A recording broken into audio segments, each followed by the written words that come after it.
Hello guys, welcome to our channel. आज हम class 11th के बायोलॉजी का chapter cell cycle and cell division का लेक्चर नंबर 5 लेने जा रहे हैं। इसके जो पहले वाला लेक्चर था, लेक्चर नंबर 4, उसमें हमने क्या पढ़ा था, हम वो फटाफट से रिवाइज कर लेते। तो उसके अंदर हमने देखी थी साइटोकाइनेसिस, मतलब साइटोप्लाज्म का डिवीजन। तो हमने एनिमल सेल के अंदर देखा था। तो एनिमल सेल में हमने बोला था कि प्लाज्मा मेम्ब्रेन होती है जो कि फ्लेक्सिबल होती है। ठीक है, प्लाज्मा मेम्ब्रेन होती है जो कि फ्लेक्सिबल होती है और एनिमल सेल के ऊपर कोई सेल वॉल नहीं प्रेजेंट होती। तो जब प्लाज्मा मेम्ब्रेन फ्लेक्सिबल होती है तो सेल डिवीजन, जो साइटोप्लाज्म का डिवीजन है, वो with the help of the furrow होता था। फरो ग्रेजुअली डीपन होता जाता था और अल्टीमेटली हमें 2 सेल्स देखने को मिल जाते थे। इन the case of the plant, उस प्लांट के सेल के बाहर होती थी सेल वॉल। ठीक है, और सेल वॉल जो होती थी वो फ्लेक्सिबल नहीं होती थी, रिजिड होती थी, जिसकी वजह से फरो की तो बात ही नहीं उठती थी। तो प्लांट का सेल, मतलब प्लांट का साइटोप्लाज्म का डिवीजन कैसे होता था कि ईयर और गोल्जी के टुकड़े बीच में आके लग जाते थे और वो सेल प्लेट का फॉर्मेशन करते थे जो कि आउटवर्ड ग्रो करता था to meet the lateral wall, और ऐसे उसके सेल का क्या होता था, डिवीजन होता था और सेल प्लेट बाद में मिडिल लेमेला की तरह काम करती थी। ये हमने देखा था। और हमने ये देखा था कि कभी कभी क्या हो जाता है, कैरियोकाइनेसिस तो हो जाती है लेकिन साइटोकाइनेसिस नहीं होती। इसका मतलब एक ही सेल के अंदर 2 या 2 से ज्यादा न्यूक्लियस हमें देखने को मिल जाते थे, जिसे हमने कहा था कि ये सिंसीशियम कंडीशन होती है। ठीक है, इसका एग्जाम्पल क्या था, नारियल का पानी, liquid endosperm of the coconut, syncytium. Multi nucleated condition को ही क्या कह रहे थे, सिंसीशियम कह रहे थे। लेकिन इन the case of the fungi हम उसे क्या कह रहे थे, सीनोसिटिक कंडीशन भी कह रहे थे। ठीक है, हमने ये देखा था। और हमने ये देखा था कि हमारी माइटोसिस जो है वो होती क्यों है, कहाँ कहाँ होती है। तो हमने देखा था कि एनिमल के अंदर जनरली डिप्लॉयड सेल्स में होती है, लेकिन एक्सेप्शन था इसका, कौन, मेल हनी बी। ठीक है, उसकी जो बॉडी होती थी वो कैसी होती थी, हैप्लॉइड होती थी। तो वहां पे भी क्या चलती थी, माइटोसिस चलती थी। ओके, हमने ये देखा था। और हमने ये देखा था प्लांट के हैप्लॉइड और डिप्लॉयड दोनों सेल्स में होता था। हैप्लॉइड के अंदर माइटोसिस किस में होती थी, एल्गी एंड ब्रायोफाइट, और उसके बाद जो भी बचे that is the pteridophyte, gymnosperm and angiosperm की डिप्लॉयड सेल्स में माइटोसिस होती थी। ठीक है, हमने ये देखा था। और हमने ये देखा था कि जो पूरी ह्यूमन बॉडी का ग्रोथ है वो कैसे होता है, with the help of the mitosis. और प्लांट का ग्रोथ भी किसकी हेल्प से होता है, with the help of mitosis, जिसमें प्राइमरी ग्रोथ कौन करवाता था, root apical meristem, shoot apical meristem. क्या होते थे, मेरिस्टम एक्टिवली डिवाइडिंग सेल होते थे जिसमें माइटोसिस चलती थी। और सेकेंडरी ग्रोथ यानी कि गर्थ कौन बढ़ाता था, लेटरल मेरिस्टम्स बढ़ाते थे। ठीक है, तो हमने यहाँ तक देखा था। और हमने ये देखा था कि हमारी जो सेल डिवीजन है यानी कि साइटोप्लाज्म की डिवीजन वो क्यों होती है, to restore the nucleocytoplasmic ratio. ठीक है, ये हमने देख लिया था। और आज हम क्या करने जा रहे हैं, मियोसिस करने जा रहे हैं। अगर हम बात करें मियोसिस की, ठीक है, तो सबसे पहले हम यहाँ से स्टार्ट करेंगे सिग्निफिकेंस ऑफ मियोसिस से, जिसमें हम देखेंगे कि मियोसिस होता क्या है, मियोसिस में चीजें कैसे डिवाइडेड होती हैं, मियोसिस किसके अंदर होता है, ये सारी चीजें देख लेंगे। उसके बाद सिर्फ हमें हमारे स्टेप्स पढ़ने रह जाएंगे मियोसिस के। ठीक है, तो अगर हम देखें तो सिग्निफिकेंस ऑफ मियोसिस, तो सबसे पहले तो हम बात करते हैं कि जैसे हम माइटोसिस को क्या कह रहे थे, इक्वेशनल डिवीजन। क्यों इक्वेशनल डिवीजन कह रहे थे, क्योंकि अगर वहां पर पेरेंट सेल होता था हैप्लॉइड तो डॉटर सेल कैसी बनती थी, हैप्लॉइड। और अगर पेरेंट सेल होता था डिप्लॉइड तो डॉटर सेल भी कैसी बनती थी, डिप्लॉइड बनती थी। ठीक है, किसके अंदर, माइटोसिस के अंदर। लेकिन मियोसिस के अंदर क्या होता है कि सबसे पहले हम लिख लेते हैं मियोसिस को, और हम क्या कहते हैं, नोन एज, या फिर ऐसा कह लेना, also known as reduction division. ठीक है, इसको हम क्या कहते हैं, रिडक्शन डिवीजन भी कहते हैं। क्यों रिडक्शन डिवीजन कहते हैं, जैसे कि अगर हम यहाँ पर बात करें तो यहाँ पर अगर हमने डिप्लॉयड पेरेंट सेल है, ठीक है, पेरेंट सेल कैसा है, डिप्लॉयड है, तो जो हमें डॉटर सेल मिलेगी वो कैसी मिलेगी, हैप्लॉइड मिलेगी। यानी कि उसके क्रोमोसोम का नंबर जो है वो रिड्यूस हो चुका होता है। रिड्यूस का मतलब कम होना। ठीक है, तो रिड्यूस हो चुका होता है, इसलिए हम इसको क्या कह देते हैं, रिडक्शन डिवीजन भी कह देते हैं। तो अगर हम यहाँ पर बात करें कि मान लो कोई पेरेंट सेल है, ठीक है, पेरेंट सेल है जो कि कैसा है, डिप्लॉयड है, यानी कि 2n कंडीशन है। उसके बाद उसने क्या कर दी, मियोसिस कर दी, और मियोसिस करने के बाद क्या बनी, डॉटर सेल बनी जो कि कैसी है, हैप्लॉइड है। तो क्या हम यहाँ से यहाँ देख सकते हैं कि क्रोमोसोम का नंबर रिड्यूस हो चुका है। ठीक है, क्रोमोसोम नंबर रिड्यूस। क्रोमोसोम का जो नंबर है वो क्या हो चुका है, रिड्यूस हो चुका है, इसीलिए हम इसको क्या कह देते हैं, रिडक्शन डिवीजन कह देते हैं। अगर हम बात करें तो हम इसको क्या कह देते हैं, हम रिडक्शन डिवीजन कह देते हैं। अगर हम सोचें कि ये जो हमारा मियोसिस है वो होता कौन से सेल्स के अंदर है, डिप्लॉइड या हैप्लॉइड, तो इतना तो हमें समझ में आता है कि डिप्लॉइड सेल के अंदर होगा। डिप्लॉइड सेल के अंदर होगा तो एट रिजल्ट यानी कि डॉटर सेल हमें क्या मिलेगी, हैप्लॉइड मिलेगी। लेकिन अगर हम बात करें हैप्लॉइड सेल की, और मान लो हैप्लॉइड सेल के अंदर चल गई मियोसिस, तो हमें जो डॉटर सेल मिलेंगी उसका तो हमें क्या करना है, आधा क्रोमोसोम नंबर रिड्यूस करना है मियोसिस के अंदर, यानी कि डॉटर सेल n/2 मिलेगी, जो कि पॉसिबल नहीं है। क्यों नहीं पॉसिबल, क्योंकि अगर एक पॉइंट म्यूटेशन, थोड़ा सा भी डीएनए में कुछ गलती हो जाती है या फिर डीएनए में कुछ नहीं आ पाता कोई पार्ट, तो बीमारी हो जाती है। जैसे कि अगर आप 12th में जाओगे तो आप पढ़ोगे कि पॉइंट म्यूटेशन की वजह से हो जाती थी सिकल सेल अनीमिया। इसका मतलब क्या होता है कि वहां पर जो गोल गोल से रेड ब्लड सेल्स होते हैं वो एकदम पतले पतले से लंबे लंबे बन जाते हैं, जिसकी वजह से क्या होता है कि कभी ब्लड वेसल्स में, ठीक है, ब्लड फ्लो करते करते वो जो रेड ब्लड सेल होते हैं वो अटक जाते हैं, जिससे इंसान मर भी सकता है। ठीक है, तो यहाँ पर पूरा का पूरा हम क्रोमोसोम ही आधा नहीं कर सकते, क्यों, अच्छी खासी बीमारियां हो जाएंगी। इस वजह से जो हमारा मियोसिस है वो किसके अंदर होता है, ओनली इन डिप्लॉइड सेल। ठीक है, meiosis occur only in diploid, या फिर लिख लो 2n सेल्स। ठीक है, मियोसिस किसके अंदर होता है, ओनली इन डिप्लॉइड सेल। ठीक है, अब क्या होता है कि जैसे हमने माइटोसिस के अंदर देखा था तो एट द एंड हमें 2 डॉटर सेल्स मिल रही थी जो कि आइडेंटिकल थी, लेकिन मियोसिस के अंदर एट द एंड हमें 4 डॉटर सेल्स मिलती हैं जो कि कैसी होती है, हैप्लॉइड। तो हम लिख सकते हैं 4 haploid daughter cells are formed at the end of meiosis। Meiosis के एंड में हमें कितनी डॉटर सेल्स मिलती है, 4 डॉटर सेल मिलती है जो कि कैसी होती है, हैप्लॉइड होती हैं। और ये जो 4 डॉटर सेल मिलती है ये चारों की चारों कैसी होती है, अलग अलग होती है। अब इसका मतलब क्या, अलग अलग इन द सेंस इनमें जेनेटिक मटेरियल जो होता है वो अलग अलग होता है, सबके पास एकदम सेम जेनेटिक मटेरियल नहीं पहुंचता। मियोसिस के अंदर ऐसा होता था कि सबके अंदर सेम जेनेटिक मटेरियल पहुंचता था, माइटोसिस के अंदर ऐसा होता था कि सबके अंदर सेम जेनेटिक मटेरियल पहुंचता था, सेम क्रोमोसोम पहुंचता था। लेकिन मियोसिस के अंदर ऐसा नहीं होता, यहाँ पर अलग अलग क्रोमोसोम पहुंचते हैं, जिसके वजह से हम कहते हैं कि यहाँ पर जेनेटिक वेरिएशन देखने को मिलती है, जो कि हम आगे पढ़ेंगे तो हमें समझ में आएगा कि कैसे 4 अलग अलग क्रोमोसोम जाएंगे चारों डॉटर सेल्स के अंदर। तो यहाँ पर क्या होता है कि जेनेटिक वेरिएशन ज्यादा देखने को मिलती है। Here genetic variation increases in daughter cell, या फिर हम कह सकते हैं नेक्स्ट जनरेशन भी कह सकते हैं, लेकिन अभी यहाँ पर डॉटर सेल ही लिख लेते हैं। तो यहाँ पर जेनेटिक वेरिएशन हमें देखने को मिलती है ज्यादा। ठीक है, किसके अंदर, डॉटर सेल के अंदर। यहाँ पे जेनेटिक वेरिएशन बढ़ जाती है डॉटर सेल के अंदर, जो कि एक तरीके से अच्छी चीज मानी जाती है। ठीक है, विच इज गुड। अब ये क्यों गुड है, क्योंकि ये जो स्टेप है कि वेरिएशंस लाना, वेरिएशन का मतलब होता है अलग अलग चीजें लाना। ठीक है, वेरिएशंस लाना, तो ये जो है वो अच्छी चीज होती है। अभी हम आगे रिकॉम्बिनेशन वाला टॉपिक पढ़ेंगे तब वहां पर हम एक और बात वेरिएशन की बात करेंगे, और ऐसा क्यों जरूरी होता है, क्यों अच्छा होता है, वहां पर हमें अच्छे से समझ में आ जाएगा। तो वेरिएशन जो होती है वो जरूरी होती है और अच्छी भी होती है। क्यों अच्छी होती है, क्योंकि इससे इवोल्यूशन हो सकता है। इवोल्यूशन का मतलब तो वो पता ही होगा। ठीक है, इवोल्यूशन यानी आगे जो अच्छी चीजें जाती हैं, ठीक है, बेटर होता है सब कुछ। तो ये जो होती है कि here genetic variation increases in the daughter cell which is good for evolution, ये इवोल्यूशन के लिए अच्छी होती है, जो कि हम आगे पढ़ेंगे तो हमें समझ में आएगा कैसे अच्छी होती है। ठीक है, उसके बाद हमारे मियोसिस की अगर हम बात करें तो मियोसिस के अंदर जैसे कि हमने देखा था कि माइटोसिस के अंदर एस फेज में हो जाती थी डीएनए की रेप्लिकेशन। एक टाइम होता था क्या, कैरियोकाइनेसिस यानी न्यूक्लियस का डिवीजन, और एक ही बार होता था क्या, साइटोप्लाज्म यानी कि साइटोकाइनेसिस। साइटोप्लाज्म का डिवीजन यानी कि साइटोकाइनेसिस। यहाँ पर क्या होता है, यहाँ पर हमारे 2 टाइम्स, ठीक है, 2 बार न्यूक्लियस का डिवीजन होता है, न्यूक्लियस डिवीजन, या फिर कह लो कैरियोकाइनेसिस,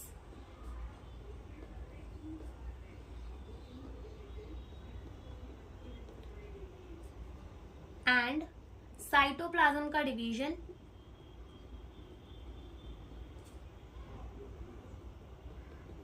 जिसे कहते हैं साइटोकाइनेसिस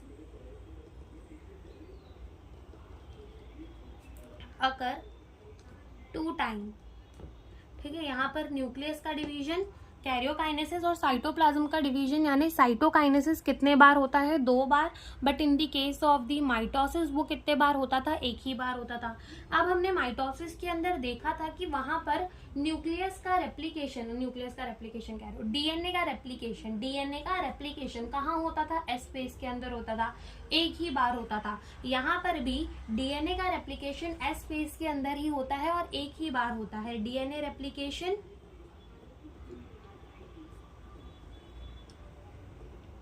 वंस, ठीक है, एक ही बार डीएनए का रेप्लिकेशन होता है। देखने में बहुत आसान सा लगता है ये, लेकिन इसमें क्वेश्चन अच्छे खासे नीट में पूछ लिए जाते हैं कि मियोसिस के अंदर डीएनए का रेप्लिकेशन कितने बार होता है, तो एक ही बार डीएनए का रेप्लिकेशन होता है मियोसिस में। ठीक है, ये हमने देख लिया। अब हम बात करते हैं कि हमारी मियोसिस जो है वो एक्चुअली में होती कहाँ पर है। तो अगर हम बात करें मियोसिस होती कहाँ पे है, तो meiosis occur at the time of the gamete formation, यानी कि गैमेट जब बनते हैं, ठीक है, गैमेट जब बनते हैं तब क्या होती है, मियोसिस होती है। कैसे होती है वो भी देखेंगे अभी। Meiosis occur at the time of gamete formation, ठीक है, मियोसिस कब होती है, at the time of the gamete formation. ठीक है, तो अगर हम बात करें यहाँ पर ह्यूमन की, तो ह्यूमन कैसे होते हैं, डिप्लॉयड होते हैं। तो अगर हम मेल की बात करें तो वो कैसा होगा, डिप्लॉयड होगा। अगर हम फीमेल की बात करें तो वो भी कैसी होगी, डिप्लॉयड होगी। अब क्या करेंगी, ये अपने गैमेट्स बनाएंगे। ठीक है, गैमेट बनाएंगे तो कैसे बनाएंगे, मियोसिस कर कर, इसने भी मियोसिस कर दी और यहाँ पर भी क्या हो गई, मियोसिस हो गई। तो गैमेट बनेंगे जो कि कैसे बनेंगे, हैप्लॉइड बनेंगे, और यहाँ पर भी कैसा बनेगा, हैप्लॉइड बनेगा। ठीक है, यहाँ पे भी कैसा बनेगा, हैप्लॉइड बनेगा। अब इन दोनों में क्या हो जाएंगी, गैमेट्स की फ्यूजन हो जाएंगी। ठीक है, गैमेट की क्या हो जाएगी, फ्यूजन हो जाएगी। फ्यूजन हो जाएगी तो क्या बन जाएगा, डिप्लॉइड सेल बनेगा, जिसको हम क्या कहेंगे, जाइकोट। ठीक है, क्या कहेंगे इसको, जाइकोट। और इसी जाइकोट में माइटोसिस होंगी, क्या होंगी, इसी जाइकोट में माइटोसिस होगी और एक अच्छा खासा इंसान बन जाएगा। ठीक है, पूरी एक ह्यूमन की बॉडी बन जाएगी। तो हमने ये देखा, ठीक है, तो ये समझ में आया कि हमारी मियोसिस हो कहाँ रही है, at the time of the gamete formation. ठीक है, अगर मान लो मियोसिस जैसा कुछ होता ही नहीं, खाली माइटोसिस ही होती, तो यहाँ पर मियोसिस ना होता, यहाँ पे भी मियोसिस ना होता, माइटोसिस करवाते हम।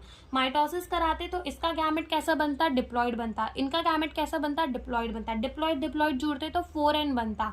इसका मतलब क्या कि 4 सेट ऑफ क्रोमोसोम साथ में रह रहे हैं 4n कंडीशन, और ऐसा तो पॉसिबल ही नहीं है, 2 सेट्स ऑफ क्रोमोसोम साथ में रहते हैं। इस वजह से यहाँ पर हमारी क्या आई है, मियोसिस आई है। और मियोसिस कहाँ होती है, गैमेट फॉर्मेशन के टाइम पर ही होती है।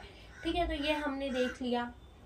ओके, तो ये हमारी क्या हो गई है, सिग्निफिकेंस ऑफ दी मियोसिस की। हमारे मियोसिस की क्या क्या सिग्निफिकेंस होती है, कहाँ होती है। अब हम देखते हैं कि हमारी जो मियोसिस है वो फर्दर और फेजेस के अंदर डिवाइडेड होती है।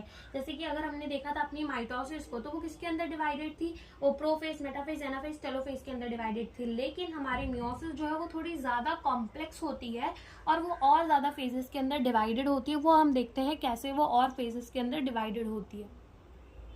तो अब देखते हैं हम हमारी मियोसिस डिवाइडेड कैसे। तो हमारी मियोसिस जो है वो डिवाइडेड होती है मियोसिस 1 एंड मियोसिस 2 के अंदर। ठीक है, मियोसिस 1 एंड मियोसिस 2 के अंदर डिवाइडेड होती है। अब मियोसिस 1 जो है वो फर्दर हमारी डिवाइडेड होती है किसके अंदर, prophase 1, metaphase 1,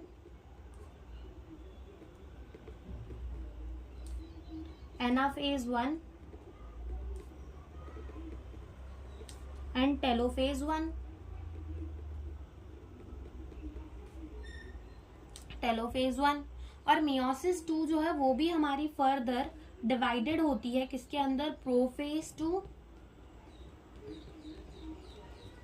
metaphase 2, anaphase 2 and telophase 2। तो इतना समझ में आया कि हमारी जो मियोसिस होती है वो 2 फेजेस के अंदर डिवाइडेड होती है, meiosis 1 and meiosis 2। Meiosis 1 further divided होती है prophase 1, metaphase 1, anaphase 1 and telophase 1 के अंदर, और मियोसिस 2 हमारी डिवाइडेड होती है prophase 2, metaphase 2, anaphase 2 and telophase 2 के अंदर डिवाइडेड होती है। अगर हम बात करें प्रोफेज 1 की, तो ये जो प्रोफेज 1 होता है ऑफ द मियोसिस 1, ये ज़्यादा कॉम्प्लेक्स होता है अगर हम इसे कंपेयर करें प्रोफेज ऑफ द माइटोसिस। ऐसा क्यों कह रहे हैं कि ये ज़्यादा कॉम्प्लेक्स होता है अगर हम इसको कंपेयर करें प्रोफेज ऑफ द माइटोसिस से? हालांकि ये प्रोफेज ऑफ द प्रोफेज 2, ठीक है, प्रोफेज 2 से भी ज़्यादा कॉम्प्लेक्स होता है। यानी कि अगर कोई पूछे कि सबसे ज़्यादा कॉम्प्लेक्स कौन सा वाला प्रोफेज है, तो प्रोफेज 1, ठीक है, सबसे ज़्यादा कॉम्प्लेक्स कौन सा होता है? प्रोफेज 1। क्यों कॉम्प्लेक्स होता है ये? क्योंकि फर्दर 5 फेजेस के अंदर डिवाइडेड होता है, और वो 5 फेजेस कौन सी है? Leptotene, zygotene, pachytene, diplotene and diakinesis, ठीक है, 5 फर्दर फेजेस के अंदर डिवाइडेड होती है। इसलिए हम कहते हैं कि जो हमारा प्रोफेज 1 है, prophase 1 of meiosis 1, meiosis 1, prophase 1 of meiosis 1, prophase 1 of meiosis 1 is more complex when compared to prophase of mitosis, because prophase 1 is further divided in 5 phases। और वो 5 फेज कौन से, हम वो लिखते हैं। सबसे पहला फेज होता है हमारा लेप्टोटीन, ठीक है, सबसे पहला फेज क्या होता है? लेप्टोटीन होता है, लेप्टोटीन। उसके बाद कौन सा होता है? उसके बाद हमारा होता है जाइकोटीन। उसके बाद कौन सा फेज होता है? जाइगोटीन। थर्ड अगर हम बात करें तो कौन सा होता है? पैकिटिन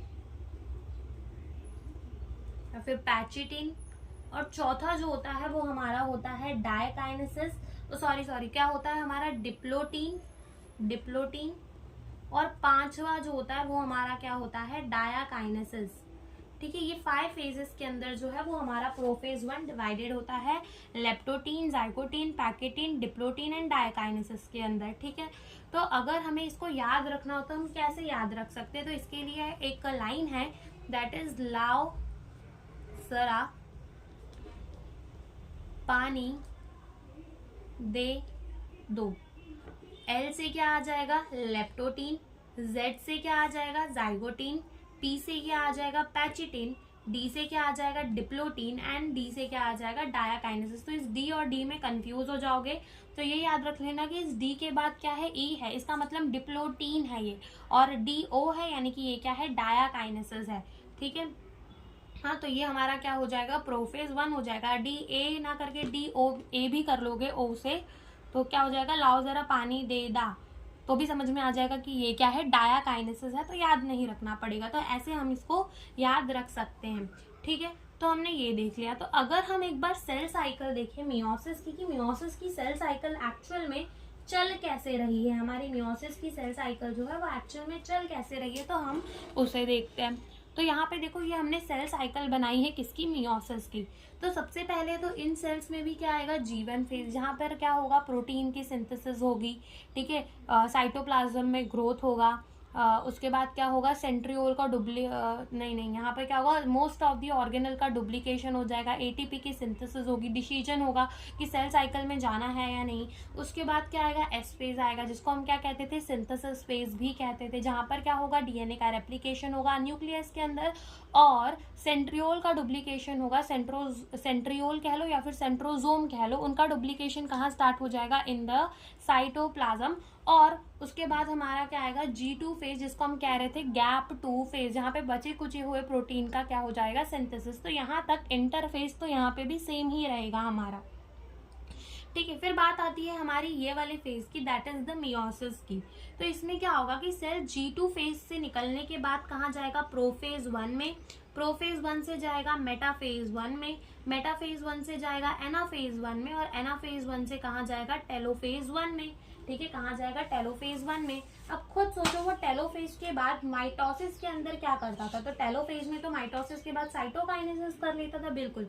तो यहाँ पर भी वो क्या करेगा, साइटोकाइनेसिस 1 करेगा। अब ये वाला इसका हो गया, यानी कि इसकी मियोसिस 1 कंप्लीट हो गई। अगर मान लो यहाँ से सेल जो है वो डिप्लॉयड निकला था, तो जब उसकी मियोसिस 1 यहाँ पर कंप्लीट हुई ना, तो यहाँ पर 2 हैप्लॉइड सेल्स जो है वो हमें मिल जाएंगे।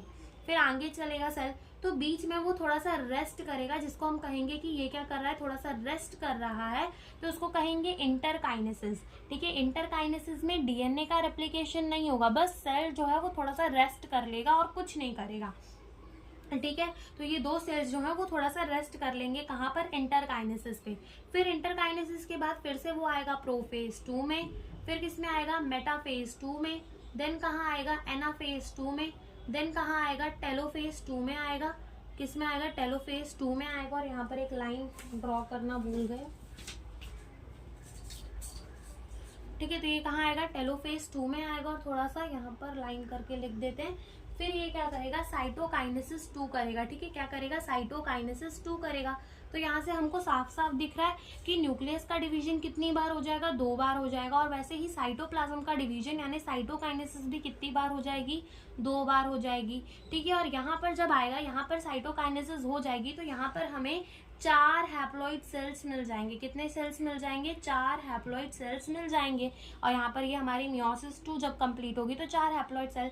तो सेल पहले कहाँ जाएगा, G1 से S फेज में, S से कहाँ जाएगा, G2 फेज में, then prophase 1, metaphase 1, anaphase 1, telophase 1, then cytokinesis.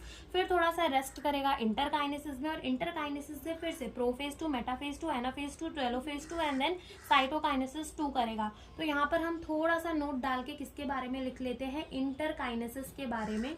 बाकी तो ये प्रोफेज 1, मेटाफेज, ये सब हमको डिटेल में पढ़ना है, और G1, S और G2 फेज हम पहले पढ़ चुके हैं इंटरफेज के अंदर। ठीक है, तो यहाँ पर इंटरकाइनेसिस के बारे में थोड़ा सा लिख लेते हैं। तो इंटरकाइनेसिस जो है, ये स्टेज होता है हमारा बिटवीन द 2 माइटोटिक डिवीजन। अब ऐसा क्यों कह रहे हैं कि ये स्टेज होता है between the 2 mitotic division, meiosis को माइटोटिक डिवीजन भी कह सकते हैं। ठीक है, मियोटिक डिवीजन भी कह सकते हैं। ठीक है, तो यहाँ पर एक मियोसिस चली और यहाँ पर एक मियोसिस चली, तो ये मियोसिस, तो ये फेज है ना, ये मियोसिस और ये मियोसिस के बीच का एक फेज है, इसीलिए इंटरफेज को क्या कह दिया जाता है, इंटरफेज को कह दिया जाता है phase between the 2 successive phase between the 2 successive meiosis phase भी कह देते हैं, या फिर हम क्या कह देते हैं इसको, द स्टेज बिटवीन, स्टेज की स्पेलिंग गलत है, ओके। तो यहाँ पे क्या हो जाएगा, STAEG, stage between 2 meiotic division. ठीक है, ये क्या है, स्टेज है बिटवीन द 2 मियोटिक डिवीजन। और कैसा होता है, एकदम शॉर्ट लीव होता है, शॉर्ट लीव, छोटा सा ही रहता है, और नो रेप्लिकेशन ऑफ डीएनए, या फिर no DNA replication, DNA replication occur, कोई भी डीएनए का रेप्लिकेशन यहाँ पर नहीं होता। तो ये हमारी इंटरकाइनेसिस होती है।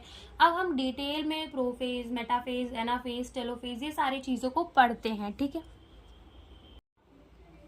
अब प्रोफेज, मेटाफेज, एनाफेज, टेलोफेज 1 को पढ़ने से पहले हम एक कॉन्सेप्ट सीख लेते हैं, कुछ कॉन्सेप्ट, जैसे कि मोनाड और डायाड का कॉन्सेप्ट, होमोलोगस क्रोमोसोम का कॉन्सेप्ट, रिकॉम्बिनेशन नॉड्यूल्स क्या होते हैं, रिकॉम्बिनेशन कैसे होती है, ये सारे कुछ हम कॉन्सेप्ट्स को पढ़ लेते हैं। उसके बाद जो है हम अपना प्रोफेज वगैरह चालू करेंगे, मियोसिस 1, मियोसिस 2, जो कि हमें बहुत ज़्यादा फिर इजी लगेगा और एकदम फटाफट से वो कवर भी हो जाएगा। ठीक है, तो सबसे पहले हम मोनाड एंड डायाड का कंसेप्ट समझे।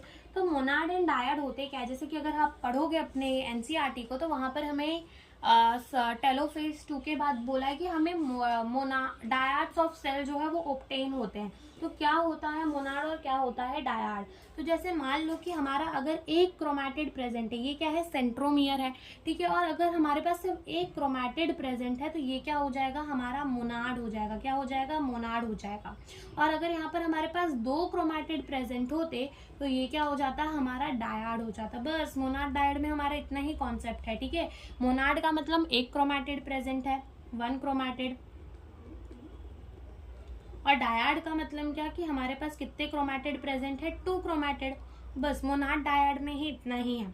फिर बात आती है हमारे किसकी, होमोलोगस क्रोमोसोम को समझने की। अब ये होमोलोगस क्रोमोसोम जो है वो थोड़ा अच्छे से समझना कि ये होते क्या है, होते कैसे हैं, करते क्या है, उसमें सिस्टर वाली कौन सी, नॉन सिस्टर वाली कौन सी, तो ये थोड़ा समझना पड़ेगा।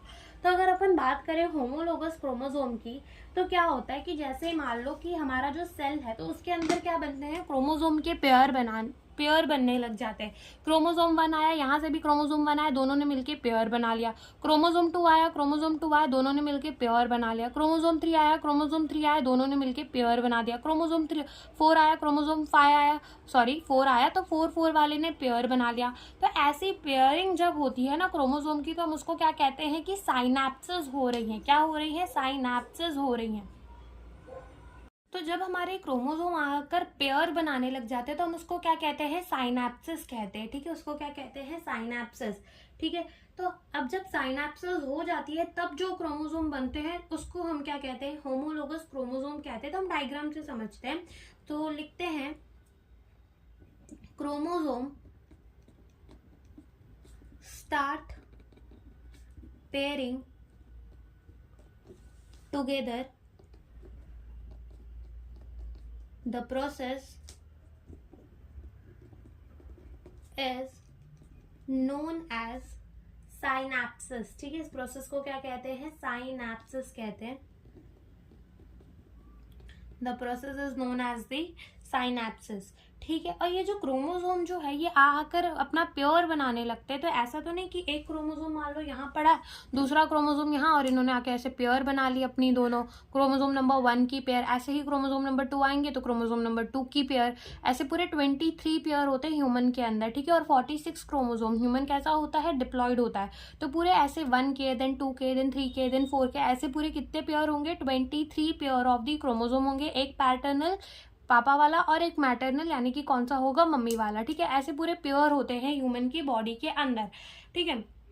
तो ये जो क्रोमोसोम आके पेयर बनाने लगते तो वो ऐसे ही तो नहीं आके जुड़ जाते। तो यहाँ पर एक गम सा होता है जो कि इनके पेयरिंग में हेल्प करता है, ठीक है। तो ये जो पेयरिंग होती है, साइनैप्सिस होती है, वो एक चीज की मदद से होती है। तो synapses occur with the help of the synaptonemal complex, ठीक है। ये जो होता है ये क्या करता है, जोड़ने का काम करता है दो क्रोमोसोम्स को, ठीक है। दो क्रोमोसोम्स को जोड़ने का काम करता है, ठीक है। Synapses occur with the help of synaptonemal complex, ठीक है। किसके मदद से करता है, सिनेप्टोनेमल कॉम्प्लेक्स की हेल्प से करता है। और जो हमारे पेयर्ड क्रोमोसोम होते हैं उसको हम क्या कह देते हैं, homologous chromosome. Paired chromosome is known as homologous chromosome, ठीक है। तो एक और बार देखो समझते हैं, मान लो ये क्रोमोसोम नंबर 1 है, ये भी क्या है, क्रोमोसोम नंबर 1 है। इनके बीच में क्या बन चुका है, सिनेप्टोनेमल कॉम्प्लेक्स बन चुका है। मान लो कि गम, सिनेप्टोनेमल को गम मान लो, ग्लू मान लो, ठीक है। तो वो बन चुका है जिसकी वजह से ये दोनों क्रोमोसोम क्या बना चुके हैं, पेयर अब बना चुके हैं। अब ये जो पेयर बन गई क्रोमोसोम की, इसको क्या कह रहे हैं हम, होमोलोगस क्रोमोसोम कह रहे हैं, ठीक है। तो यहाँ पर हम डायग्राम बनाते हैं, उसका एक ड्रॉइंग बनाते हैं, ठीक है। तो ये हमारा मान लो ये है हमारा क्रोमोसोम नंबर 1 और ये है हमारा क्रोमोसोम नंबर 2, मतलब 1 इसी का सेट, ठीक है। अब क्या करेंगे, ये दोनों जो क्रोमोसोम है वो जुड़ जाएंगे with the help of the synaptonemal complex. तो ये सिनेप्टोनेमल कॉम्प्लेक्स ये गम की तरह काम करता है, ठीक है, ग्लू की तरह काम करता है। तो यहाँ पर हम लिखते हैं कि ये क्या है हमारा सिनेप्टोनेमल कॉम्प्लेक्स, और ये जो क्रोमोसोम है हमारा, ये क्या है हमारा होमोलोगस क्रोमोसोम, ठीक है, यहाँ लिखते हैं ये क्या है हमारे होमोलोगस क्रोमोसोम। अब इस होमोलोगस क्रोमोसोम में भी बहुत सी चीजें होती है जो कि हमें समझनी होती है, और वो चीजें क्या है वो हम पहले समझते हैं। मान लो ये वाली एक अकेली को हम क्या कहते हैं, क्रोमैटिड कहते हैं। तो मान लो ये हमारी क्रोमैटिड 1 है, ये क्रोमैटिड 2 है, ये क्रोमैटिड 3 है, और ये क्रोमैटिड क्या है 4 है। ठीक है, हमने मान लिया। तो हमने क्या बोल दिया कि ये हमारी क्रोमैटिड 1, ये हमारी क्रोमैटिड 2, क्रोमैटिड 3 एंड क्रोमैटिड 4। तो अगर हम बात करें तो सबसे पहले तो ये मान लो कि ये जो सेंट्रोमियर है, ठीक है, ये जो सेंट्रोमियर है इसको पापा मान लो। अब ये वाली क्रोमैटिड भी इससे जुड़ी है, ये वाली क्रोमैटिड भी इससे जुड़ी है।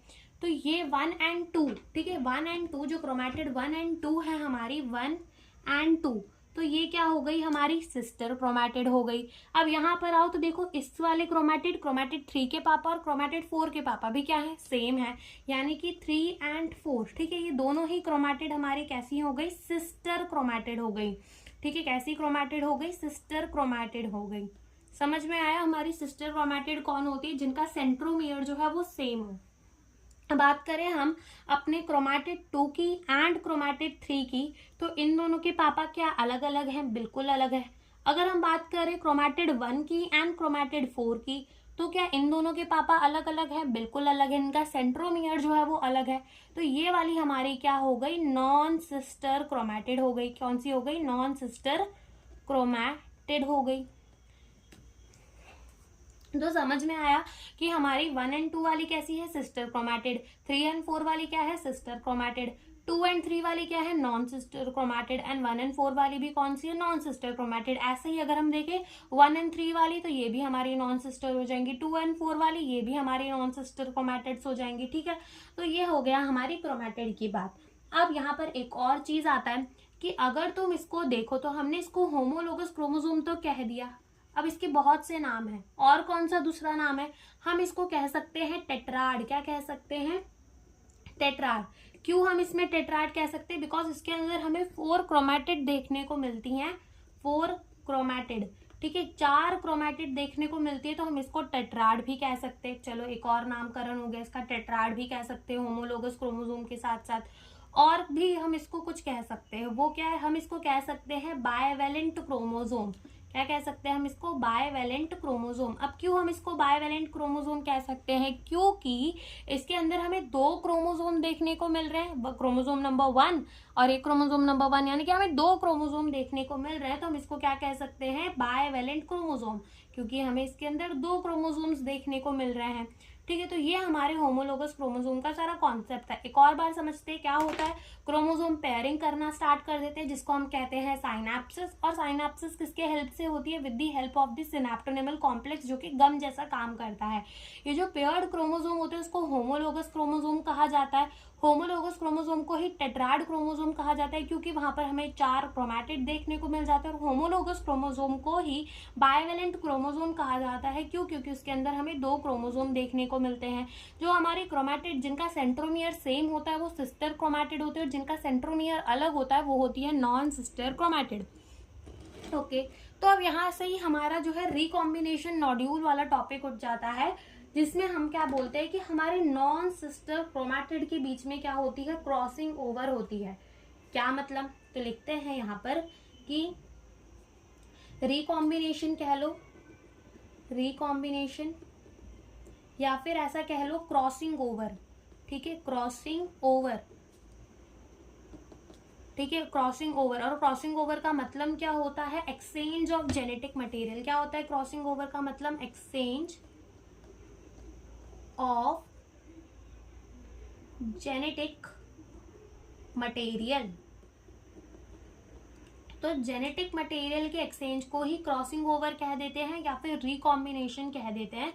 तो ये जो रिकॉम्बिनेशन और क्रॉसिंग ओवर होती है वो किसके बीच में होती है, occur between the non sister chromatid. जो हमारी बहनें नहीं होती, नॉन सिस्टर क्रोमैटिड, उसमें क्या होती है, क्रॉसिंग ओवर होती है। नॉन सिस्टर क्रोमैटिड के बीच में क्या होती है, क्रॉसिंग ओवर होती है।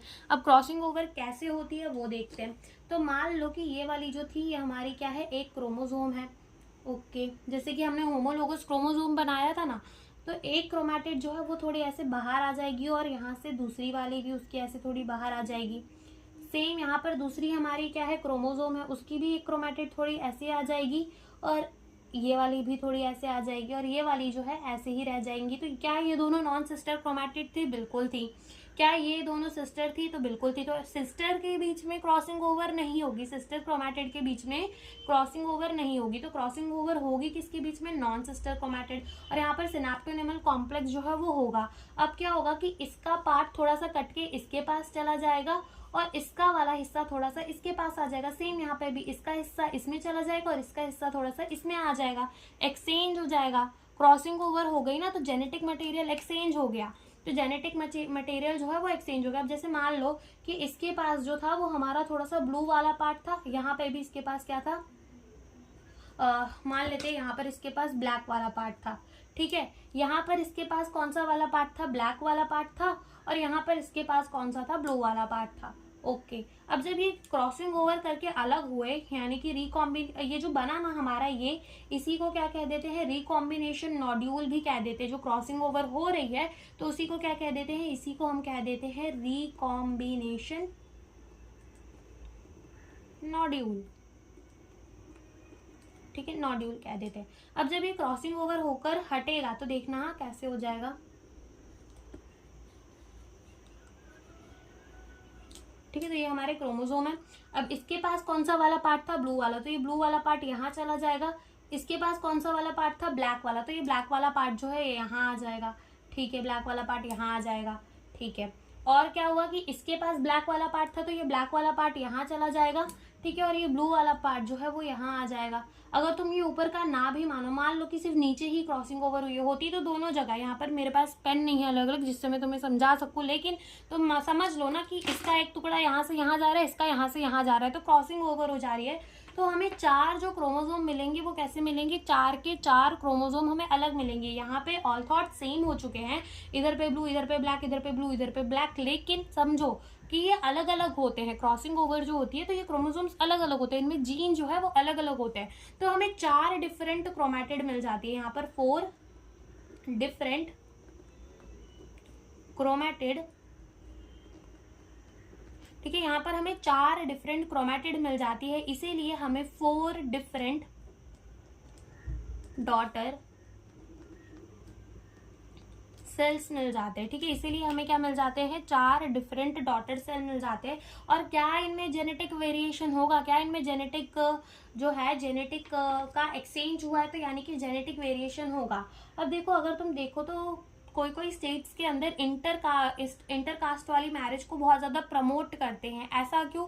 क्योंकि एकदम अलग अलग उनके जब पूर्वज होंगे, ठीक है, तो यहाँ से जो फादर से जो क्रोमोसोम आएगा और जो मदर से क्रोमोसोम आएगा वो कितना ज़्यादा अलग अलग होगा। और ऐसे में जब क्रॉसिंग ओवर होगी तो जेनेटिक वेरिएशन अच्छी खासी आएंगी। और जेनेटिक वेरिएशन जब अच्छी खासी आएंगी तो क्या होगा कि हमारा इवोल्यूशन भी अच्छा होगा, यानी कि जो बच्चा बनेगा वो एकदम सब कुछ उसके अंदर पोटेंशियल अच्छा होगा, दिमाग अच्छा होगा और भी कोई चीज़ें अच्छी उसके अंदर आ सकती है। तो ये सारी चीज़ें इवोल्यूशन के लिए हेल्प करेंगी इस वजह से। ठीक है, तो ये हमारी रिकॉम्बिनेशन का हो गया। अब हम समझना चालू कर देते हैं अपना मियोसिस 1। चलो, अब जो है हम अपने मियोसिस 1 को समझने चलते हैं, यानी कि मियोसिस 1 को अब समझते हैं। तो हमने क्या देखा था कि जो हमारे मियोसिस 1 का प्रोफेज 1 है वो फर्दर कितने फेजेस के अंदर डिवाइडेड है? 5 फेजेस के अंदर। वो 5 फेजेस कौन से हैं? लेप्टोटीन। अब क्या करो, कॉपी को लैंडस्केप कर लो अगर तुम लिखते हो, और ऐसे में डायग्राम बना लो, और डायग्राम बनाने से ही सब कुछ क्लियर हो जाएगा। इस डायग्राम के अलावा एक्स्ट्रा हम कुछ नहीं लिखेंगे। ठीक है, leptotene, then zygotin, then pachytene, then diplotene and then diakinesis. इन फेजेस के अंदर जो है वो डिवाइडेड होता है। ठीक है, तो ये हमारा प्रोफेज 1 जो है वो इतने फेजेस के अंदर डिवाइडेड होता है। और यहाँ पर फालतू में प्रोफेज 1 की जो है वो दी हुई है। डायरेक्ट इसके बाद क्या आता है? मेटाफेज आता है। ठीक है, प्रोफेज ये 1 पूरा प्रोफेज 1 ही हमारा चल रहा है। ठीक है, leptotene, zygotene, pachytene, diplotene and diakinesis. और प्रोफेज 1 नहीं आता, डायरेक्टली क्या आता है? मेटाफेज 1 आता है। ठीक है, तो देखो लेप्टोटीन के अंदर क्या होगा कि अगर हम बात करें तो लेप्टोटीन क्या है? हमारा फर्स्ट स्टेज है किसका? प्रोफेज का। तो हमने देखा था कि प्रोफेज के एंड में क्या होता है कि न्यूक्लियर मेम्ब्रेन जो है, न्यूक्लियर एनवेलप गायब हो जाती है। देखा था कि नहीं देखा था? बिल्कुल देखा था। और हमने ये देखा था कि प्रोफेज की स्टार्टिंग में जो हमारे सेंट्रोसोम है वो अपोजिट पोल्स में मूव करना स्टार्ट कर देते हैं, लेकिन पहुंचते कब है? At the end of the prophase. ठीक है, पहुंचते कब है? At the end of the prophase, वो पहुंच जाते हैं अपोजिट पोल्स के अंदर। तो यहाँ पर अगर हम बात करें लेप्टोटीन, तो ये हमारा एकदम स्टार्टिंग का फेज है। किसका? प्रोफेज का। तो क्या इसमें न्यूक्लियर एनवेलप होगी? बिल्कुल होगी। क्यों? क्योंकि ये स्टार्टिंग का फेज है। तो यहाँ न्यूक्लियर एनवेलप बना लेते हैं। जाइगोटीन में भी होता है हमारा न्यूक्लियर एनवेलप। उसके बाद पैचिटीन में भी हमारा होता है न्यूक्लियर एनवेलप। ठीक है, और डिप्लोटीन में न्यूक्लियर एनवेलप नहीं होता। क्यों नहीं होता? क्योंकि वो हमारा लास्ट स्टेज है। किसका? प्रोफेज का लास्ट स्टेज है, इसलिए उसके अंदर हमारा न्यूक्लियर एनवेलप नहीं होता। तो बात करें हम लेप्टोटीन की, तो लेप्टोटीन के अंदर हमारा जो कॉम्पैक्शन है क्रोमोसोम का वो कंटिन्यू रहता है। और लेप्टोटीन जो है, लेप्टोटीन के अंदर हमें क्रोमोसोम जो है वो लाइट माइक्रोस्कोप के अंदर दिख जाता है। ठीक है, लाइट माइक्रोस्कोप के अंदर हमें क्रोमोसोम दिखता है। कब? लेप्टोटीन स्टेज के अंदर। और यहाँ पर हमारे जो सेंट्रोसोम है, ठीक है, वो तो होते हैं, लेकिन वो क्या होते हैं? अभी एकदम यही होते हैं अपोजिट पोल्स में। इन्हें मूव करना होता है, लेकिन अभी ये मूव नहीं करते। क्यों नहीं करते? क्यों? कब करेंगे मूव? कब पहुंचेंगे अपोजिट पोल में? एट द लास्ट में भी नहीं, मेटाफेज में जाकर ये एग्जैक्टली एकदम अपोजिट पोल्स में पहुंच जाएंगे। तो यहाँ पर हमारे क्रोमोसोम हमें दिखते हैं। ठीक है, यहाँ पर क्रोमोसोम का कॉम्पैक्शन जो है वो कॉन्टिन्यू रहता है, और क्रोमोसोम जो होते हैं वो ग्रेजुअली विजिबल होते हैं। कब? Under the light microscope. तो यहाँ लिखते हैं हम कि लेप्टोटीन के अंदर क्या होता है? Compaction of chromosome,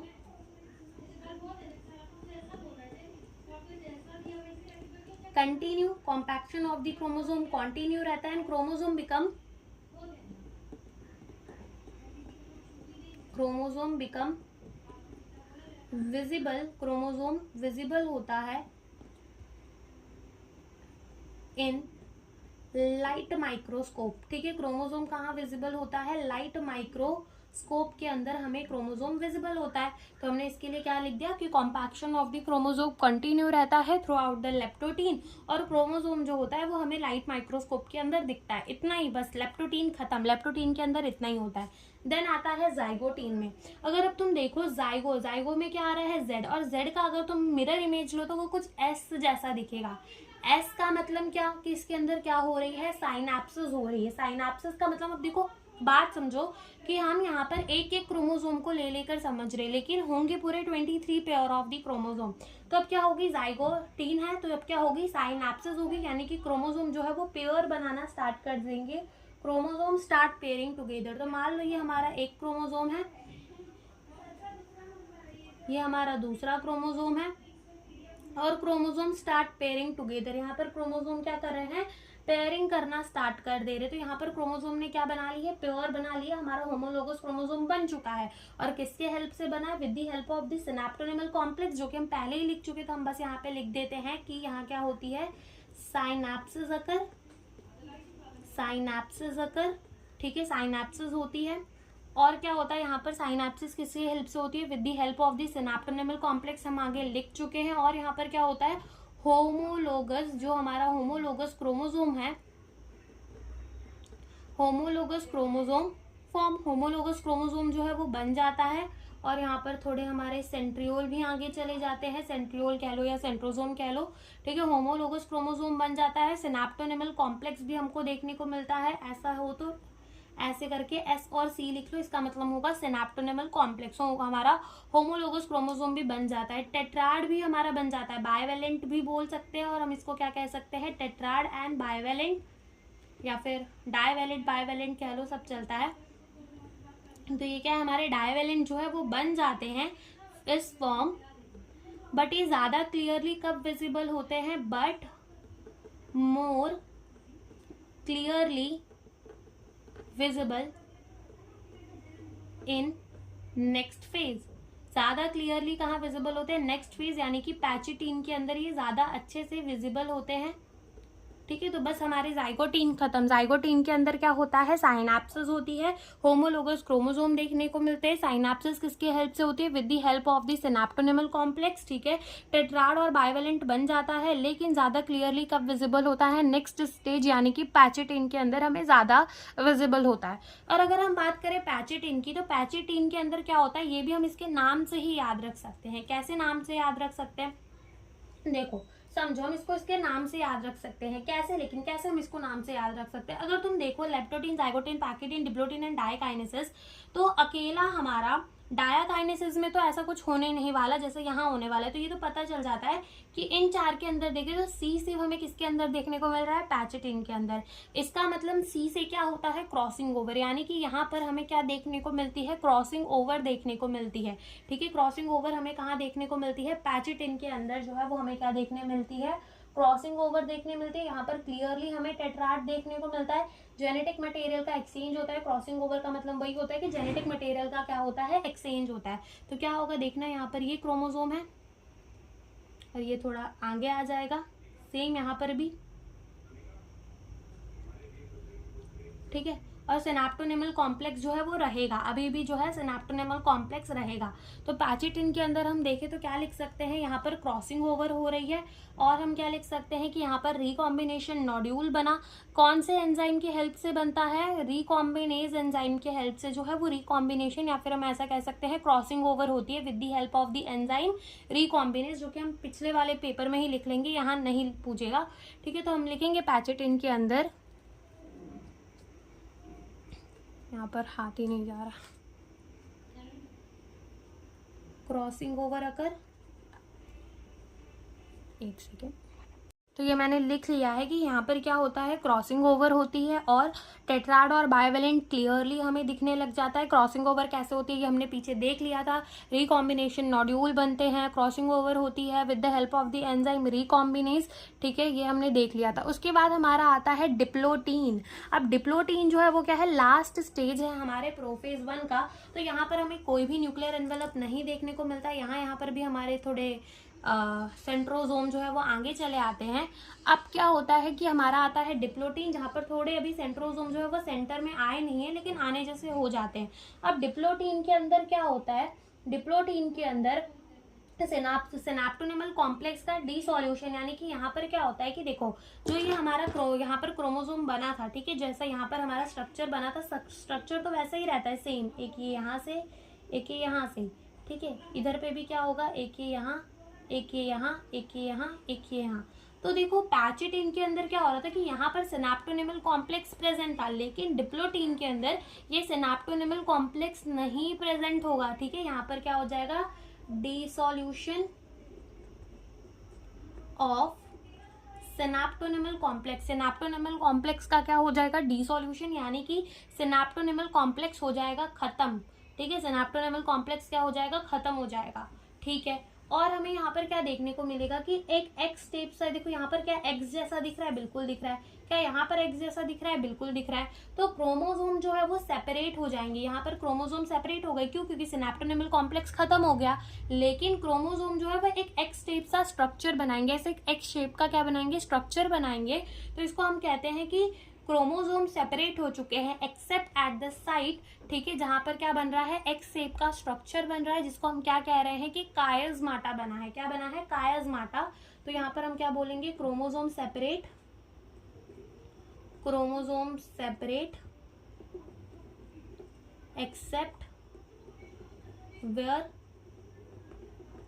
x shape structure formed, और उस एक्स शेप स्ट्रक्चर को क्या कहेंगे, कायस्माटा कहेंगे। क्या कहेंगे, कायस्माटा कहेंगे। एस शेप का स्ट्रक्चर बनता है जिसको हम क्या कहते हैं, कायस्माटा कहते हैं।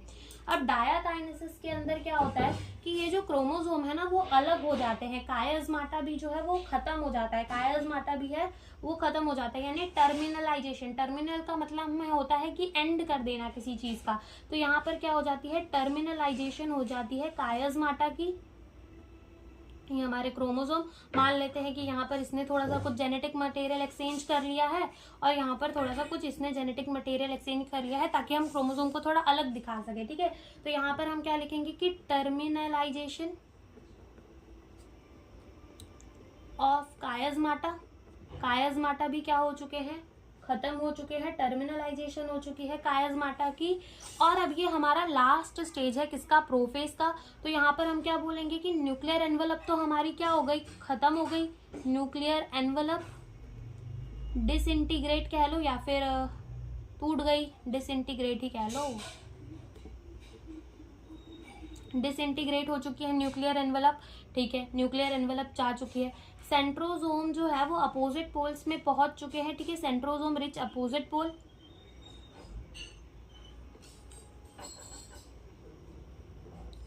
Centrosome reach opposite pole, centrosome जो है वो अपोजिट पोल्स में पहुंच चुके हैं। और यहाँ पर हमारा क्रोमोसोम जो है वो कंप्लीटली कंडेंस हो जाता है। ठीक है, यहाँ पर क्रोमोसोम जो है, क्रोमोसोम कंप्लीटली कंडेंस। ठीक है, यहाँ पे क्रोमोसोम हमारा क्या हो जाता है, कंप्लीटली कंडेंस हो जाता है। तो ये हमारा प्रोफेज था। ठीक है, खाली इतना ही है हमारे प्रोफेज के अंदर। तो क्या बोला हमने, सबसे पहले आएगा लेप्टोटीन, जहाँ पर क्रोमोसोम की कॉम्पैक्शन चलती रहेगी, अभी वो पूरा लपेटा नहीं गया है। ठीक है, सिर्फ लपटा हुआ है, पूरा अभी अच्छे से कॉम्पैक्ट नहीं हुआ है। क्रोमोसोम हमें लाइट माइक्रोस्कोप के अंदर दिखने लग जाएंगे। देन हमने बोला zygote in Z is similar to the S. अगर हम उसका मिरर इमेज ले तो यहाँ पर क्या होती है, साइनेप्सिस होती है। और साइनेप्सिस किसके हेल्प से होती है, सिनेप्टोनेमल कॉम्प्लेक्स के हेल्प से।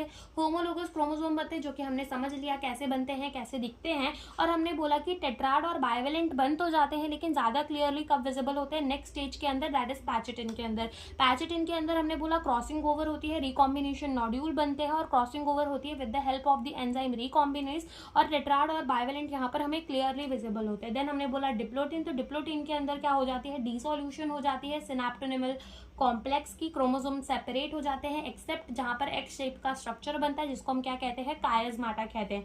और डायाकाइनेसिस के अंदर क्या होता है, क्रोमोसोम सेपरेट हो जाते हैं, टर्मिनलाइजेशन होती है कायस्माटा की, क्रोमोसोम अच्छे से सेपरेट हो जाते हैं। और this is the last step. ठीक है, डिप्लोटीन के भी अंदर हमारा जो न्यूक्लियर एनवलप होता है, ठीक है, न्यूक्लियर एनवलप डिप्लोटीन के अंदर भी होता है। डायाकाइनेसिस के अंदर न्यूक्लियर एनवलप डिसइंटीग्रेट कर जाता है, सेंट्रोसोम जो है वो अपोजिट पोल्स में पहुंच जाते हैं और ऐसे ऐसे अपने स्पिंडल फाइबर्स को भी निकाल देते हैं, स्पिंडल फाइबर्स को भी निकाल देते हैं, और क्रोमोसोम जो है यहाँ पर कंप्लीटली कंडेंस हो जाता है। अब इसके बाद जो हमारा बचा मेटाफेज, ठीक है, मेटाफेज 1, एनाफेज 1, टेलोफेज 1, और उसके बाद जो हमारा बचा है प्रोफेज 2, मेटाफेज 2, एनाफेज 2, टेलोफेज 2, वो बहुत ज्यादा ईजी है। ठीक है, अब हम समझते हैं अपने मेटाफेज 1 को। तो मेटाफेज 1 के अंदर क्या होता है कि सेंट्रोसोम तो अपोजिट पोल्स में पहुंच चुके हैं। अब जैसे कि हमने माइटोसिस के अंदर देखा था कि मेटाफेज प्लेट की फॉर्मेशन होती थी, क्रोमोसोम कहाँ आ जाते थे, इक्वेटर में। ठीक है, यहाँ पर क्या होता है कि यहाँ पर हमारे दो क्रोमोसोम यानी कि दो यहाँ पर सेट्स होते हैं। तो यहाँ पर दो मेटाफेज प्लेट की क्या होती है, फॉर्मेशन होती है। क्या होती है, दो मेटाफेज प्लेट की होती है फॉर्मेशन। यहाँ से स्पिंडल फाइबर निकला जो कि कहाँ अटैच हो जाएगा, काइनेटोकोर में। यहाँ से स्पिंडल फाइबर निकला जो कि कहाँ हो जाएगा, काइनेटोकोर में अटैच हो जाएगा। ठीक है, काइनेटोकोर क्या होता है, डिश शेप स्ट्रक्चर जो कि प्रेजेंट होता है कहाँ पर, सेंट्रोमियर के ऊपर। ठीक है, एक डिश शेप स्ट्रक्चर जिसको कहते हैं काइनेटोकोर, जहां से स्पिंडल फाइबर होता है अटैच। तो यहाँ पर स्पिंडल फाइबर अटैच हो जाएगा। अब यहाँ पर कुछ तोड़ना वोड़ना तो है नहीं, कुछ खींचातानी तो करनी नहीं है, तो सेंट्रोमियर यहाँ पर नहीं स्प्लिट होंगे। ठीक है, यहाँ पर हमारे सेंट्रोमियर नहीं स्प्लिट होंगे। ठीक है, यहाँ पर खाली कौन सेपरेट हो गए हैं, यहाँ पर हमारे सेपरेट हो गए हैं नॉन सिस्टर क्रोमैटिड। ठीक है, या फिर ऐसा कह लो कि यहाँ पर कोई नहीं सेपरेट हुआ है, ये वाला क्रोमोसोम उस पोल में चला गया, ये वाला क्रोमोसोम इस पोल में चला गया। एनाफेज के अंदर क्या होगा कि मेटाफेज में तो मेटाफेज प्लेट की क्या हो चुकी है, फॉर्मेशन हो चुकी है। एनाफेज में क्या होगा कि ये इनको अपने तरफ खींचने लगेगा। तो यहाँ पर देखो कुछ ऐसा दिखेगा हमको। ठीक है, और एक उसका ये क्रोमैटिड, ये दो दो क्रोमैटिड वाले हैं। ठीक है,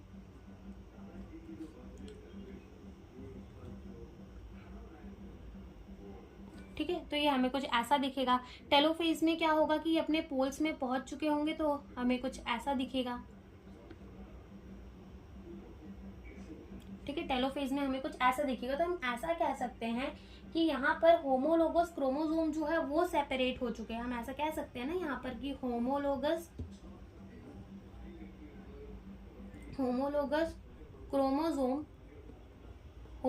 क्रोमोसोम सेपरेट, कि यहाँ पर हमारे जो होमोलोगस क्रोमोसोम है वो सेपरेट हो चुके हैं। ठीक है, homologous chromosome separate. While sister chromatids जो है वो उनका क्या हुआ है, बताओ जल्दी से। सिस्टर क्रोमैटिड जो है वो कैसी है अभी भी, sister chromatid does not separate, ठीक है, सिस्टर क्रोमैटिड जो है वो अभी सेपरेट नहीं हुई हैं। कौन सेपरेट हो गया है, होमोलोगस क्रोमोसोम, ठीक है, यहाँ पर ये होमोलोगस क्रोमोसोम है, लेकिन क्या हो गई है, 2 मेटाफेज प्लेट फॉर्मेशन, ठीक है, 2 मेटाफेज प्लेट की क्या हो चुकी है, फॉर्मेशन हो चुकी है। और यहाँ पर क्या हो गया कि होमोलोगस क्रोमोसोम तो सेपरेट हो गए, लेकिन सिस्टर क्रोमैटिड अभी नहीं सेपरेट हुए। एनाफेज टेलोफेज के अंदर पहुंच चुके हैं। टेलोफेज में हमने क्या देखा था कि ये जो है अपनी आइडेंटिटी को लॉस्ट कर देता है। माइटोसिस के अंदर की बात कर रहे हो, ठीक है, तो माइटोसिस के अंदर हमने क्या देखा था कि ये अपने क्या करता है, आइडेंटिटी को लॉस्ट कर देता है, ठीक है। और मेटाफेज में ही इसमें क्या हो जाती है, न्यूक्लियर एनवलप बन, टेलोफेज के अंदर ही क्या होता है कि ये अपनी आइडेंटिटी को लॉस कर दे रहा था माइटोसिस के अंदर, लेकिन मियोसिस के अंदर ऐसा नहीं होता। क्यों नहीं होता, क्योंकि इसको फिर से किसके अंदर जाना है, मियोसिस 2 के अंदर जाना है, तो ये खुद को डीकंडेंस थोड़ी करेगा, वरना फालतू में इसको फिर से खुद को कंडेंस करना पड़ेगा। इस वजह से ये थोड़ा सा रेस्ट कर लेता है। लेकिन ये अब देखो टेलोफेज में अपोजिट पोल्स में पहुंच चुके हैं, अपोजिट पोल्स में पहुंच चुके हैं, यहाँ पर इनकी न्यूक्लियर एनवलप जो है वो बन जाएंगी, बन गई, न्यूक्लियर एनवलप बन गई। तो हम ऐसा लिख सकते हैं कि यहाँ पर हम क्या लिख सकते हैं कि जो हमारे क्रोमोसोम्स थे, यहाँ एक सेंट्रोमियर, ये कि जो हमारे सिस्टर क्रोमैटिड्स थी वो कहाँ पहुंच चुकी हैं, अपोजिट पोल्स में पहुंच चुकी हैं। Sister chromatid reached to opposite pole, sister chromatids जो है वो अपोजिट पोल्स में पहुंच चुकी हैं। एंड न्यूक्लियर एनवलप रीअपियर, ठीक है, न्यूक्लियर एनवलप जो है वो फिर से बन चुकी है, ठीक है। तो ये हमारा टेलोफेज हो गया। अब ये टेलोफेज 1 के बाद क्या होगी, साइटोकाइनेसिस 1 होगी। क्या होगी, साइटोकाइनेसिस 1 होगी, ठीक है। साइटोकाइनेसिस 1 होगी तो क्या होगा, ये जो है साइटोप्लाज्म इनका टूट जाएगा और हमें क्या देखने को मिल जाएंगे, 2 सेल्स देखने को मिल जाएंगे। ये 2 सेल्स जो है वो हमें देखने को मिल जाएंगे। ये दोनों क्या है, डॉटर सेल है। क्या है, ये दोनों डॉटर सेल है हमारी, ठीक है, क्या है, डॉटर सेल है। और इनमें क्या होगा, न्यूक्लियर एनवलप तो होगा ही होगा, ठीक है, न्यूक्लियर एनवलप तो होगा ही होगा, ठीक है। और यहाँ पर ये सेंट्रोमियर्स जो है ना, सेंट्रोजोम, ठीक है, ये बाहर होंगे। तो यहाँ पर क्या होगा, एक सेंट्रोजोम इसके पास पहुंच जाएगा, एक सेंट्रोजोम इसके पास पहुंच जाएगा, डॉटर सेल्स बन गई। अब अगर तुम देखो डॉटर सेल के अंदर तो कितने सेट्स ऑफ डीएनए देख रहे हैं, एक एक ही डीएनए दिख रहे हैं ना। तो ये हमारा क्या होगा कि हमारी हैप्लॉइड डॉटर सेल्स बनी। कैसी डॉटर सेल्स बनी, हैप्लॉइड डॉटर सेल्स बनी। तो बस ये हमारा क्या हो गया, साइटोकाइनेसिस 1 हो गई कंप्लीट। अब इसके बाद बचता है मियोसिस 2, जो कि नॉर्मल हमारी माइटोसिस को ही रिजेंबल करता है, खाली वहां पर बनते हैप्लॉइड से हैप्लॉइड सेल्स ही है, लेकिन ये जो होता है नाम इसको खाली मियोसिस 2 दे दिया, ऐसा समझ लो। हम देखेंगे तो हमें तुरंत समझ में आ जाएगा। तो देखते हैं। अब देखो क्या हुआ कि हमारी जो साइटोकाइनेसिस 1 के बाद 2 डॉटर सेल्स बनी, वो कैसी थी, हैप्लॉइड्स थी, ठीक है। कैसी डॉटर सेल्स थी, हैप्लॉइड सेल थी। उन्हीं 2 डॉटर सेल को हम क्या करे हैं, उन्हीं 2 डॉटर सेल को हम यहाँ पर ले आए हैं, उन्हीं 2 डॉटर सेल्स को हम क्या करे हैं, यहाँ पर ले आए हैं। अब ये डॉटर सेल्स जो है थोड़ा सा रेस्ट कर ली। रेस्ट करने के बाद ये डॉटर सेल्स फिर से कहाँ पे आ गई है, प्रोफेज के अंदर आ चुके हैं। अब यहाँ पर भी क्या होगा कि न्यूक्लियर एनवलप थोड़ी थोड़ी सी डिसइंटीग्रेट होना चालू हो जाएगी, ठीक है, डिसइंटीग्रेट जैसे हमारे माइटोसिस के अंदर हो रही थी, ठीक है। सेंट्रोसोम्स जो है वो अपोजिट पोल्स में जाना चालू कर देंगे। मेटाफेज में कंप्लीट डिसइंटीग्रेशन हो जाएगी किसकी, न्यूक्लियर एनवलप की, ठीक है। और जितना भी कंटेंट होगा न्यूक्लियस का कहाँ आ जाएगा, साइटोप्लाज्म के अंदर आ जाएगा, जैसा कहाँ हो रहा था, हमारे माइटोसिस के अंदर हो रहा था। सेंट्रोसोम्स जो है वो अपोजिट पोल्स में पहुंच जाएंगे, ठीक है, सेंट्रोसोम अपोजिट पोल्स में पहुंच गए हैं। तो यहाँ पर क्या होगी, मेटाफेज प्लेट की फॉर्मेशन होगी। क्रोमोसोम कहाँ पे अरेंज हो जाएगा, इक्वेटर में। एनाफेज के अंदर क्या होगा कि एनाफेज के अंदर जाते ही जो है यहाँ पर हमारी सिस्टर क्रोमैटिड सेपरेट हो जाएंगी। तो यहाँ लिख लो कि यहाँ पर क्या हो जाएगा, सिस्टर क्रोमैटिड सेपरेट। यहाँ पर क्या हो जाएगा, हमारी सिस्टर क्रोमैटिड सेपरेट हो जाएंगी, ठीक है। तो यहाँ पर क्या होगा कि यहाँ पर क्या होगा, एना यहाँ पर हमारा क्या आ चुका है, मेटाफेज। मेटाफेज के अंदर और क्या होता था कि जो हमारा काइनेटोकोर है उसमें आके स्पिंडल फाइबर अटैच कर जाता था, स्पिंडल फाइबर अटैच कर जाता था। सेम यहाँ पर भी क्या होगा, काइनेटोकोर में स्पिंडल फाइबर अटैच कर जाएगा, यहाँ पे भी काइनेटोकोर में स्पिंडल फाइबर अटैच कर देगा। एनाफेज के अंदर ये जो सेंट्रोमियर्स है ये स्प्लिट हो जाएंगे और सिस्टर क्रोमैटिड्स जो है वो सेपरेट हो जाएंगी। सेम यहाँ पर भी यही होगा, दूसरे उसके डॉटर सेल के अंदर भी यही होने वाला है। ये दूसरे डॉटर सेल के अंदर भी हो गया। टेलोफेज के अंदर क्या होगा, ये अपने अपोजिट पोल्स में पहुंच चुकी हुई होंगी, ठीक है, बिल्कुल पहुंच चुकी हुई होंगी। अब जो है ये क्या कर देंगी, खुद को डीकंडेंस कर देंगी, अपनी आइडेंटिटी को लूज कर देंगी, ठीक है। और इनमें क्या बन जाएगा, न्यूक्लियर एनवलप फिर से रीअपियर हो जाएगा, फिर से न्यूक्लियर एनवलप देखने को हमें मिल जाएगा, ठीक है। एक एक सेंट्रोमियर जो है इन दोनों के पास चला जाएगा, सेंट्रोजोम, ठीक है, चला जाएगा। और क्या होगा, अब यहाँ पर होगी साइटोकाइनेसिस, यानी कि क्या होगी, सेल की डिवीजन होगी, साइटोकाइनेसिस।